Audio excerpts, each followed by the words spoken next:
This is all happening at the Bank for International Settlements, the BIS. BIS crowd, Bank for International Settlements. It's a central bank for central bankers. BIS is the most important bank in the world that you've certainly never heard of. The Bank for International Settlements, or BIS for short.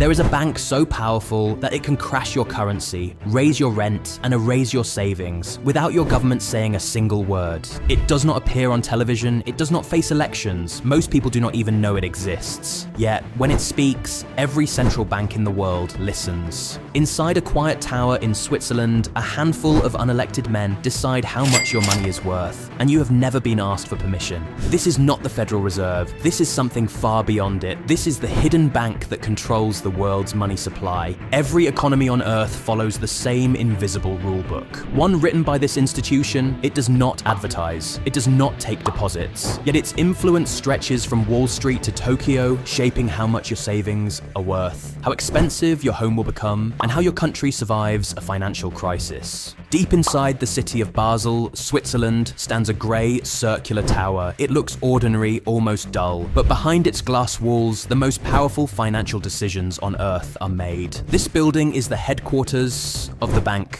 for International Settlements, known to those who understand global finance as the central bank of central banks. The Bank for International Settlements, or BIS, was born in 1930. Officially, it was created to help Europe pay off the enormous debts left by the First World War. Unofficially, it became a private meeting place for the world's top bankers. Men who controlled currencies, gold reserves, and national economies. They needed a neutral ground where politics would not interfere with profit. Basel, with its quiet streets and strict privacy laws, was the perfect choice. From the very beginning, the BIS operated in the shadows. During the Second World War, while nations were fighting and millions were dying, the BIS continued to meet in secret. It transferred gold between countries on both sides of the conflict, maintaining relationships with banks in Nazi Germany as well as in Allied nations. Money moved quietly through Switzerland, untouched by bombs or borders. The war ended, but the BIS remained stronger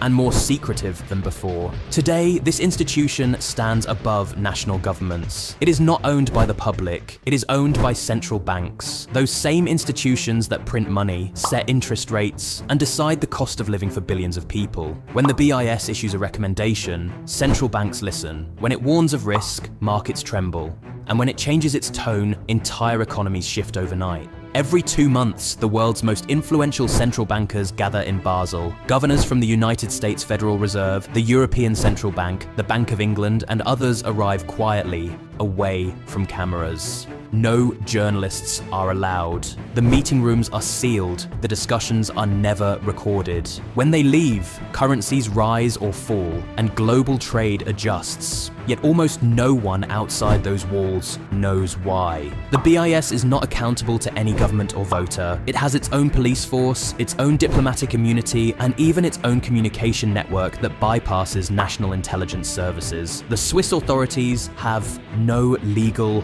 right to enter its premises without permission. In every sense, it is a sovereign power existing inside another country, answerable only to itself. Supporters of the BIS argue that this secrecy is essential. They claim it allows the world's central banks to coordinate and prevent financial chaos. They point to its role in stabilizing markets during crises such as 2008 when banks collapsed and global panic spread. The BIS guided interest rate policy and liquidity programs that kept the system alive. To its defenders, it is the silent guardian of modern finance. But critics see something very different. They call the BIS the most powerful and least accountable financial institution in human history. They argue that its decisions protect the interests of the wealthy while ordinary citizens pay the price. When the BIS tells central banks to raise interest rates, millions lose jobs and homes. When it urges them to tighten credit, businesses close and currencies crash.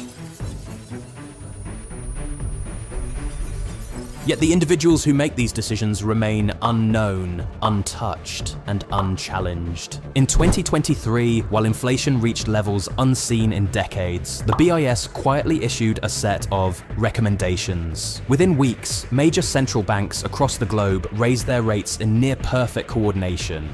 The result was predictable. Borrowing costs soared, stock markets fell, and ordinary families struggled with higher bills. Was it coincidence or command? The deeper one looks, the clearer the pattern becomes. The BIS operates like a conductor leading a global orchestra, guiding every instrument to play in harmony. When it signals, the notes change. The tempo quickens or slows, and the audience, the world's population, listens without ever realizing who holds the baton. The institution insists that its goal is global financial stability. That phrase sounds comforting, but stability for whom? For the nations that depend on loans, or for the elite network that profits from them? The BIS does not answer questions, it does not grant interviews, it simply acts, and the world adjusts. Imagine a single room where a handful of unelected officials can decide how expensive your future will be. Imagine an institution that operates above law, above borders, and above democracy. That is not science fiction, that is Basel.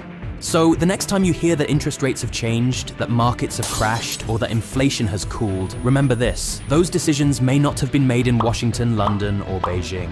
They may have been made in a quiet tower in Switzerland during a meeting you will never see, by people you will never know. Money is power. Control of money is ultimate power, and the world's most hidden bank has held that power for nearly a century, silently shaping the fate of nations and the value of your every paycheck. This is the side of global finance that was never meant to be public, because where money meets mystery, truth rarely walks in daylight.